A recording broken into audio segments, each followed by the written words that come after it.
installment of Parent Perspective, a video series designed to assist and educate parents, guardians, and family members of our current Arkansas Tech students. We know that you play a major role in the success of your student, and we need your help getting them through to graduation.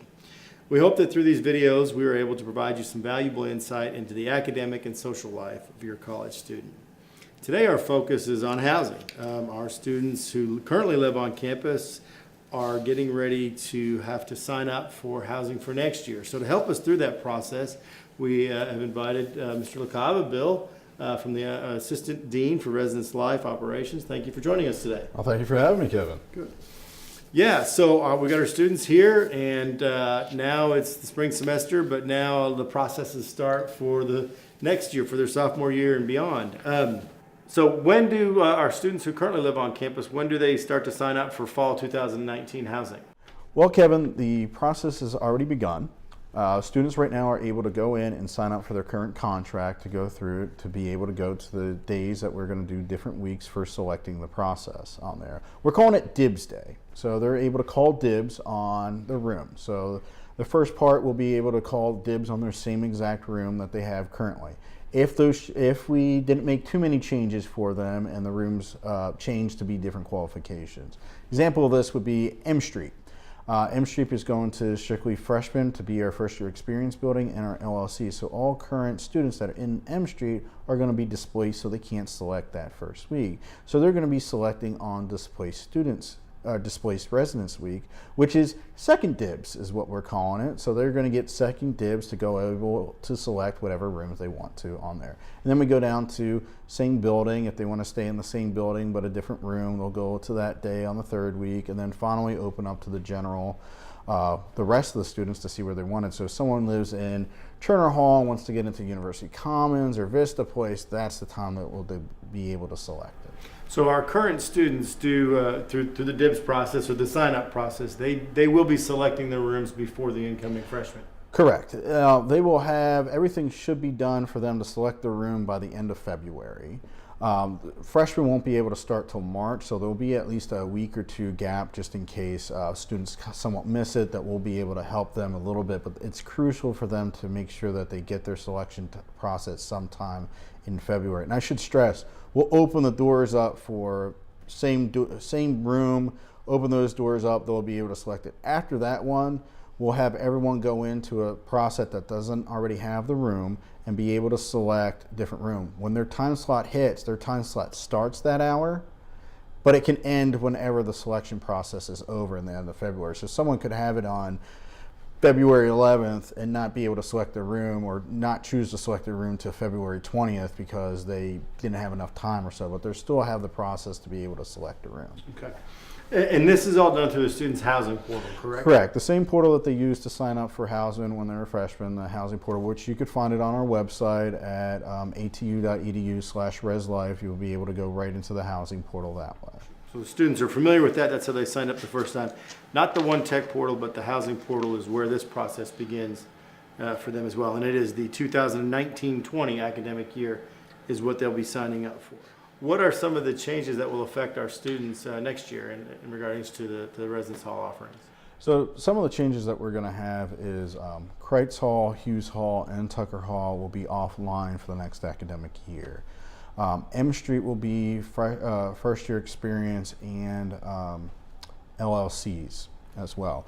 The other things are Jones Hall. I'm going to open up the first floor of Jones Hall to be strictly singles rooms for anyone that is over 60 credit hours or more. Will be able to be eligible for those rooms, but they'll have like a full-size mattress and be able to do that. Other things is since Tucker's shutting down and Tucker was our only, and Tucker and Kreitz were our only male and only female buildings, I'm turning Brown and Turner into male and female. So Brown will be all male residents, Turner will be all female residents in retrospect on that. Stadium Suites will also only be required to have students that have 30 credit hours or more over there, so no freshmen are going to be able to be living in Stadium Suites. Same with University Commons and Vista Place as well. I believe that is all of our major changes. There's nothing else that should affect our students currently. So for 2019-20, our upper class students will be able to reside pretty much anywhere besides M Street. Besides dentistry, the other good thing about it is Wilson and Jones, we're actually looking at having it open during winter break. So any student that selects Wilson and Jones will be able to have winter break covered without having any additional costs. So if anyone's planning to stay during winter break, they should probably look at Wilson and Jones without getting any extra costs. So there's a variety of cost levels in there, so that's great. Students, returning students will have a variety of choices to choose from, whether that be apartment, suite style, or single room, or double room, traditional residence. All those options are still available for our returning students. Correct, and we're also looking at different price points for some of the other buildings as well. An example of that is I am changing some of the configurations of the beds in there to be quads and triples as well as there, which would help bring the price down a little bit in there. It might actually add another tier of pricing in that area to get it kind of close to our other res halls as well. Right. So if a student is here year round, and we're seeming to get more and more students that are here year round through the summer and through the breaks and such, what is the best options for them in a residence hall? Best options right now, if they're trying to do year-round, would be probably Wilson and Jones, since it already has the winter break in there. Also, I would say the apartments would be the best bet. University Commons for sure would be the best bet because it already has a kitchen in there. So most of the time, the biggest issue that we have is the dining hall is not open. So during winter break, during certain parts of the summer, so students, we can't really have an option to give them to eat, so they're relying on the local cuisine around here or McDonald's or anything like that around here. I know Whataburger's just across the street, so it'd be like that one. But for the most part, I would suggest going to an apartment on campus, so this way they could stay there around. And we normally use our apartments for summer housing. That would be easy to either leave them in the same spot or move them into another area that they would be going into for the next academic year. So to live in University Commons, what is the hour requirement for that? I believe it is 30 credit hours or more to live in University Commons on that one. Basically, anyone that has that is a sophomore and above can live in University Commons.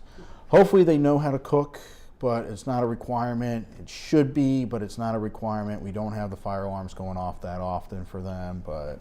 Good. Now, I noticed something this year as well, that even returning students, they'll have to pay the prepayment. When is that due and how does that work, and what is that amount? Sure. The prepayment is just like when they sign their contract the first year. It's going to be still due whenever they sign up the contract. It is going to be $100. They will be getting that money back in the next in the spring to make sure that it's there. Actually, I believe it actually counteract each other in August when they get in and pay for all their assignments. The $100 will be accredited back to their account during that time. It's making sure that they secure the spot and that they're coming back to that spot that they were having. So it's a placeholder. Sure. Okay, great. So to kind of recap, portal's open. Students can get in there and get ready to make the selections for the spring, and they'll need to monitor their email. And when they get that time slot for them to go there and do it and to review the different options that they have available, our current students need to get into that portal and have a look at that. The prepayment, the $100, is something that they are gonna have to pay this year, but that'll be credited off their account in the fall, perhaps. But it has started now. The students are out there getting ready to be eligible to select a room, and they will have first option before any of our incoming students come in to select a room. Correct. And just in case if any of our new students do have any questions, our office is always open. We're getting emails. We try to answer back. I've also scheduled times for myself and my staff to go out there different parts of the day, every day, to make sure that if there's any questions we can answer them. We have space reserved over in Baz Tech to answer any of these things, sort of like a town hall meeting for them. Great. Well, thank you, Bill. As always, parents, you can have your student talk to the resident assistant on their floor, or the resident director in their building. They can provide them this information, or they can just stop up to the Residence Life office, and Doc Bryan and Bill and his staff will be glad to walk it through. But it needs to happen now. Our students need to current students need to get in there and get rolling with that. So we thank you for your time today, Bill, and we thank you for visiting with us, and we look forward to visiting with you again soon. Thank you.